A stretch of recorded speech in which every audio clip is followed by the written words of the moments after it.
Salam alaikum, bonjour, bienvenue dans votre émission culinaire de ce mois de Ramadan, Sahafterkom. On continue bien évidemment notre voyage culinaire tout au long de ce mois de Ramadan. Et puis aujourd'hui, on va vous proposer avec notre chef Nawal Melini, la cuisine de Mouchakir, une nouvelle recette avec une déclinaison de harsha aujourd'hui. Oui, exactement. Salam alaikum. Ben voilà, donc Inch'Allah aujourd'hui, la recette phare, c'est la recette en fait, de harsha, plutôt la préparation de harsha, mais sous trois sortes. Une sorte nature qu'on connaît tous, et puis une salée, donc avec quelques ingrédients en plus, qui peut être mangée comme ça tel quel, donc sans rajouter quoi que ce soit dessus. Et puis la troisième, sucrée. C'est un peu spécial, c'est harsha bilven, mais qu'on pourrait soit donner comme dessert, ou alors la présenter avec les harira et avec, donc comme genre chamia, ça refait un petit peu ceci. Donc c'est vraiment trois recettes assez simples, qui ne demandent pas beaucoup de travail non plus, mais bon. Voilà, on verra tout ça maintenant. Et c'est une base commune? Alors non, la base commune c'est entre les deux, donc les natures et les salés. Donc c'est en gros celle que je fais en nature. Je prends une partie aussi où je vais rajouter des ingrédients. Mais l'autre, la sucrée, c'est une autre préparation. Ces hachas-là vont cuire à la poêle, à sec. Mais la troisième sucrée, c'est au four. D'accord, ok. Donc voilà. Alors, qu'est-ce qu'il nous faut? Les ingrédients qui dit hacha, qui dit semoule, c'est des galettes de semoule justement. Donc on a de la semoule moyenne, de la semoule fine, semoule de blé bien sûr. C'est important d'avoir les deux différentes? Oui, parce que bon, quand on met que de la fine, ça sera un peu complexe. En fait, le harsha, la semoule moyenne donne un petit peu ce côté harsh, parce que harsha c'est harsh et ça veut dire que c'est un petit peu croquant, pas croquant, c'est un petit peu dur. Voilà, exactement. Donc on doit retrouver quand même un petit peu cette petite mâche croustillante dedans, c'est ce qui donne. Et si on met que de la moyenne, ça sera de trop, parce que la moyenne ne va pas lier, parce que la semoule fine, ça prend la base de la farine, donc c'est ce qui va lier plus. Alors il y a du beurre fondu, du beurre de laiterie, il y a 100 grammes. On a aussi du lait, donc du lait qui est à température ambiante. Entier? Du lait entier, oui, ou demi-écrémé, c'est bon aussi. Un sachet de levure chimique de 16 grammes, parce qu'il y a des 16 grammes et des 8 grammes, ça c'est des 16 grammes. On va mettre juste une grande cuillère à soupe de sucre et du sel. Rien de plus. Bien sûr, rien que ça. Alors on va mélanger rapidement la préparation ici. On n'a pas besoin vraiment de travailler la pâte. Donc on met les ingrédients secs, donc à savoir les deux semoules. Le sel, une demi-cuillère à café pour cette quantité. Le sucre, une cuillère. Une bonne cuillère. Et on met le sachet de levure. Elles sont vraiment fondantes et très friables, très très bonnes. On peut bien sûr, les natures, on les déguste avec du miel, du beurre. Tout à fait. Du fromage, ça peut être sucré ou salé. Hein, voilà, exactement. Donc là, je vais essayer d'abord de bien mélanger pour s'il y a des grumeaux de levure chimique. Ça sera vraiment bien mélangé. Vous pouvez le faire à la main ou alors une spatule comme ça, c'est plus pratique. Quand on ne voit plus de grumeaux, que ça soit bien mélangé.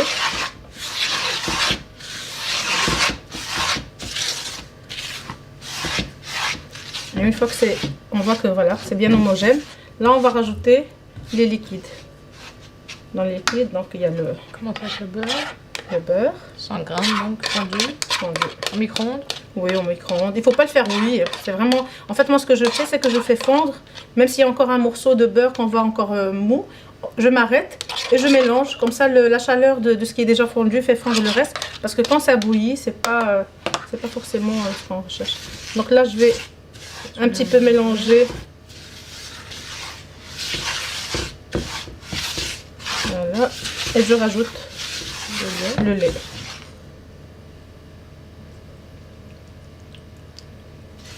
Et je vais mélanger. Alors au début, la préparation est un peu liquide. C'est tout à fait normal. Il ne faut surtout pas se dire « Ah, c'est trop liquide, je vais rajouter de la semoule. » Parce que bon, il faut la laisser reposer 10 minutes. Et après 10 minutes, la semoule va absorber le lait. En fait. Et à ce moment-là, exactement, on va avoir une pâte. Donc voilà, comme ici, comme vous voyez, la pâte est assez liquide. Là, c'est impossible de façonner nos hachas. Mais dès qu'on va la laisser reposer les 10 minutes, vous allez voir par après comment la pâte sera. Température ambiante? Oui, température ambiante. Le temps de préparer autre chose rapidement à côté. Une autre pâte. Donc on s'assure d'abord que c'est bien mélangé. Comme ça, on a partout le beurre et le lait. Voilà. Si, bon là ici j'ai pas rajouté la vanille. Parfois j'aime bien quand c'est vraiment que pour des natures, je rajoute un sachet de vanille pour les parfumer. Mais comme je vais utiliser la moitié de la pâte pour les saler, la moitié pour les natures, donc c'est pour ça que j'ai laissé. Donc, si on veut faire que des natures, Vous pouvez rajouter un petit peu sachet sucre vanillé, ça donne un bon goût. Voilà, donc là la pâte vous avez vu, très molle, mais on va attendre 10 petites minutes et puis après on se retrouve. On recouvre? Sans recouvrir, vraiment juste comme ça, on l'oublie 10 minutes et on revient. Voilà, donc notre pâte après 10 minutes, vous avez vu, elle a un aspect déjà plus compact. Donc ici, comme on va faire les deux sortes, donc je vais la couper en deux. Donc dans une moitié, je vais la laisser nature. Donc vous avez vu, maintenant on a vraiment une belle pâte. Et dans la deuxième, je vais rajouter... Alors ici c'est vraiment selon le goût. Moi ce que j'ai proposé aujourd'hui c'est vraiment avec des olives noires que j'ai découpées préalable, donc en petites rondelles, en fines rondelles. Là aussi c'est de la tomate confite, la tomate confite dans de l'huile que j'ai découpée aussi en morceaux, et de la feta. Bon c'est trois ingrédients qui se marient vraiment très bien. Ça fait penser un peu à l'Italie ça. Exactement. On voyage. On voyage aujourd'hui un peu. Donc on va essayer un petit peu de les mélanger. Bon, on aurait pu le faire aussi avant que ça sèche, mais c'est pas grave, ça aussi on va le faire. On peut utiliser les mains aussi. Oui. C'est plus simple, je sais que les Méditerranéens, on aime plus toucher la pâte. C'est même mieux. Voilà. Et voilà. Donc, vous avez vu, c'est bien. Très rapide. Faut pas trop en mettre non plus. Et ce goût-là, on va vraiment le retrouver en mordant dans oui, la c'est ça. Mais c'est pour ça que je veux pas aussi mettre de trop, parce que sinon on va sentir que les olives et la tomate. Si on a à chaque bouchée un petit morceau, c'est parfait. C'est sûr qu'on va retrouver là, éventuellement on peut rajouter même un peu d'ail en poudre aussi dans la préparation. Donc là, si vous faites vraiment toute la pâte que pour le salé, c'est ce que vous faites au début avant même de rajouter les liquides. Vous rajoutez un peu de thym aussi. Une fois nos pâtes prêtes les deux, on va préparer un plan de travail qu'on va saupoudrer avec un peu de semoule fine. Donc là c'est justement, on va étaler dessus, comme ça on va avoir ce côté granuleux sur les dessous, les dessus des galettes. Je vais prendre ma pâte, donc je vais commencer par la nature, que je vais déposer au-dessus et je vais mettre de nouveau un peu de semoule au-dessus. Donc en dessous et au-dessus. Là, je vais essayer juste de l'aplatir avec les doigts en une épaisseur d'1 centimètre plus ou moins. Il ne faut pas que ce soit trop fin, sinon ça va être trop croustillant. C'est pas ce qu'on recherche. Il faut avoir quand même un petit peu d'épaisseur. Et on prend un petit cercle comme celui-ci si vous avez, sinon un verre bien droit, et puis on va découper avec. Pour donner une jolie forme. Voilà.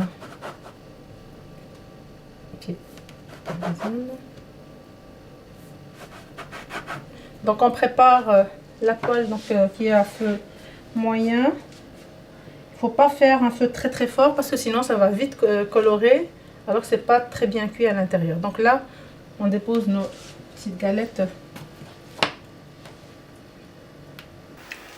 Alors il faut compter combien de temps de cuisson? Plus ou moins 3 minutes. De chaque face. Oui. Donc là maintenant je vais attendre une petite minute, puis après je vais la retourner. De nouveau la retourner parce que bon, si on laisse que d'une face, ça risque de trop durcir de la face qui est sur le feu. Donc à chaque fois retourner après chaque minute. En pleine cuisson, vous allez voir que ça gronde un tout petit peu, mais il ne faut pas commencer à la retourner dès le départ parce que sinon elle risque de casser dès qu'on sent qu'elle a un petit peu croûté en dessous. Donc là ça va. Voilà, c'est vraiment une recette assez rapide. Comme vous avez vu, bon, c'est le seul moment qui est lent, c'est l'attente des 10 minutes, le temps que la pâte prenne. Mais sinon, et donc c'est très facile à refaire chez soi en fait. Et c'est surtout qu'on n'a vraiment pas beaucoup de temps. Voilà, et ça accompagne très bien avec la harira. Oui, aussi bien vous pouvez l'utiliser thé. pour le ftor, aussi bien pour le café thé, pour sahur aussi. Donc c'est ça. vraiment une recette qu'on peut utiliser pour toutes les... Et comme on a dit tout à l'heure, avec la nature, on peut s'amuser à mettre de la confiture, oui, voilà. du chocolat, du moi, mon préféré, vraiment, c'est miel et beurre fondu. Ça, c'est vraiment rappeler la tradition. Mais bon, celui qui veut rajouter autre chose, du Nutella, ça me fait râler avec le hasha, parce que hasha et Nutella, pour moi, c'est...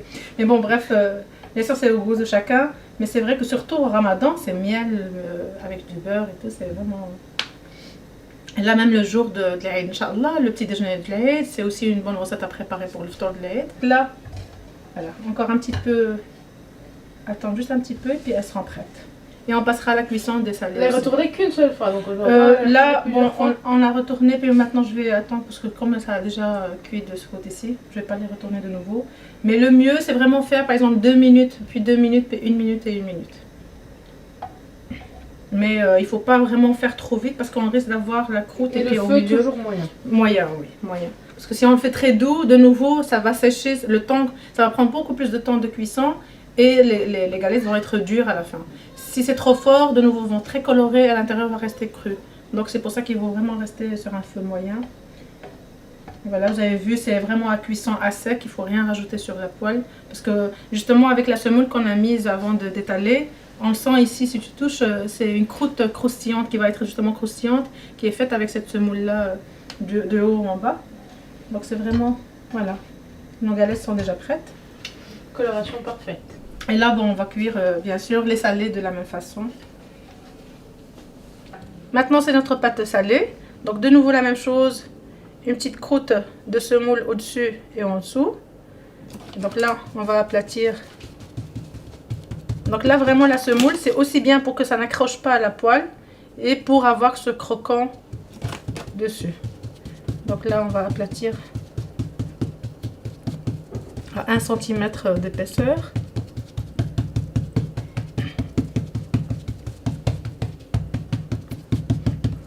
Personnellement, j'aime bien quand c'est des petites choses, c'est des petites parts individuelles. Bon, maintenant, si vous voulez avoir de plus grandes, mais c'est vraiment plus joli. On dépose, chacun prend une galette. C'est vrai que parfois, dans certaines familles, on trouve des grandes hachats. Ben, vous pouvez utiliser éventuellement cette recette pour des grandes aussi. Donc, je découpe ici. Et je mets sur le feu. À cuire.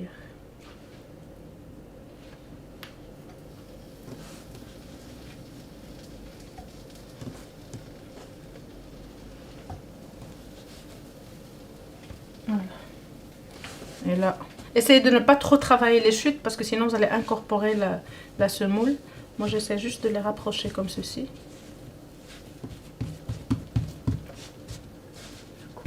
On attend la cuisson de nos hachas salés. Donc comme pour tout à l'heure, on va attendre 2 petites minutes de la première phase et on retourne. Là au début c'est un peu délicat de les tourner, donc il ne faut pas vraiment trop les toucher. Mais après 2 minutes, il y a la croûte qui est déjà faite, on peut les retourner. Et finir la cuisson, comme pour les premiers. Alors on a préparé la harcha nature, la harcha salée, façon un peu italienne. Maintenant on va s'attaquer à la harcha sucrée.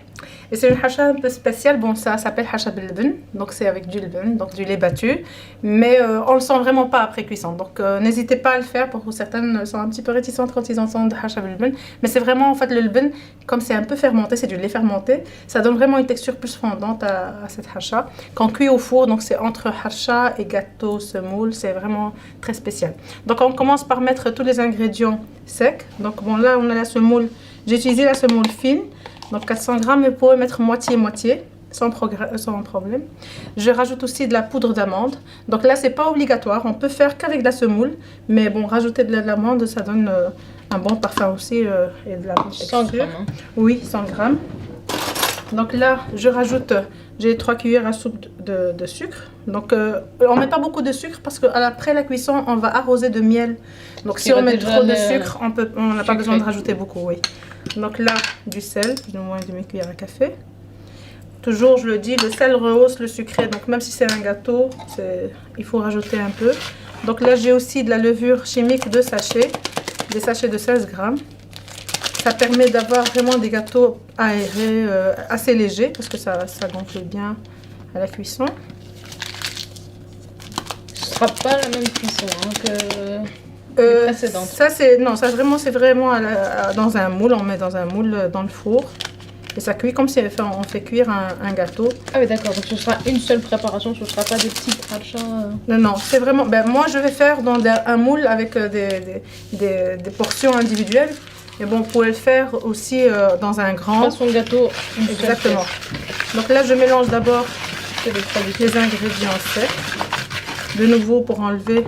Je vais le faire d'abord avec ceci, les grumeaux. Toujours, parce que la levure, ou alors vous pouvez la passer avant de la mettre dans le... Et puis après, on rajoute, donc j'ai ici un verre de beurre fondu, beurre de laiterie et d'huile et 500 ml de lben. Donc je rajoute le beurre et je mélange un tout petit peu, puis après je vais rajouter le lben aussi.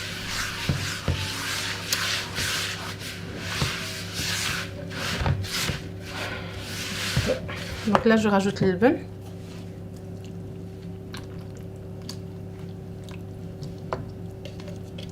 Essayez-le vraiment. Il y a une fois, je me suis dit je vais essayer avec le lait pour voir comme ça les gens... sérieusement, ça donne pas la même texture. Parce que le lait tout simple, justement, il n'y a pas de cette fermentation qui va vraiment donner une belle texture à cette hacha. Donc comme vous voyez de nouveau ici, la pâte elle est assez molle. Là, on dirait vraiment une pâte à gâteau. Oui, justement, comme un gâteau. Ça va s'épaissir un petit peu maintenant avant même de mettre dans le moule. Parce que ça va absorber le liquide. Donc on mélange bien. Voilà, une fois que c'est bien homogène comme ça, je vais chercher. C'est vrai que le dent du lben est bien présent. Oui, mais par après, tu vas voir au goût, on le sent vraiment pas. On ne sentira pas. C'est vraiment la texture qui sera recherchée. Voilà, pas le goût. Là, on a l'impression de sentir ça cook. Mais sérieusement, à la fin, on ne le sentira pas. Voilà. Notre pâte elle est prête, donc c'est tout simple. Maintenant, on va chercher les moules pour les mettre. Est-ce qu'on laisse reposer cette pâtisserie ou pas? On n'a pas besoin de laisser reposer, de toute façon le temps de préparer le moule et on met dessus. Voilà, notre pâte donc est bien mélangée. On préchauffe le four à 180 degrés déjà avant de commencer. Alors ici, je vais remplir des moules un peu jolis, spéciaux pour avoir des portions individuelles. Mais si vous n'avez pas, c'est pas grave, prenez un grand moule rectangulaire, vous mettez la pâte, donc vous beurrez le moule. Vous mettez un peu de semoule dessus aussi, c'est comme quand on met beurre farine. Et puis après, vous versez toute votre pâte que vous allez cuire en un morceau, enfin en un grand gâteau que vous découperez en carrés. Mais là, si vous avez des moules, autant en profiter. Donc là, je vais remplir à moitié parce que ça gonfle quand même, parce qu'il y a de la levure dedans. Et on mettra au four, chaleur tournante de nouveau, pour faire cuire. Alors, si vous mettez le grand gâteau rectangulaire, une fois que vous mettrez toute votre pâte, vous mettrez des amandes effilées sur toute la surface. Comme ça, quand ça va cuire, on aura au moins le visuel des amandes bien grillées, bien jolies, avant de découper. Ici, je ne mettrai pas parce que ça sera le bas. J'en mettrai après quand je les retournerai. Donc voilà, on remplit les moules donc à moitié. Puis après, on met au four 180 degrés. Comme c'est des petites portions, donc c'est de 25 à 30 minutes. Si c'est un grand gâteau, il faut aller jusqu'à 40 minutes. Donc c'est vraiment selon la grandeur du gâteau. Donc voilà, nos hachas sont cuites. Donc on les sort du four après 25 minutes, 25 à 30. Et puis on fait chauffer donc, du miel, du bon miel. Quand on met 2 verres de miel avec 1 verre d'eau. Parce qu'on va arroser donc, nos hachas avec. Et je rajoute 2 cuillères à soupe d'eau de fleur d'oranger.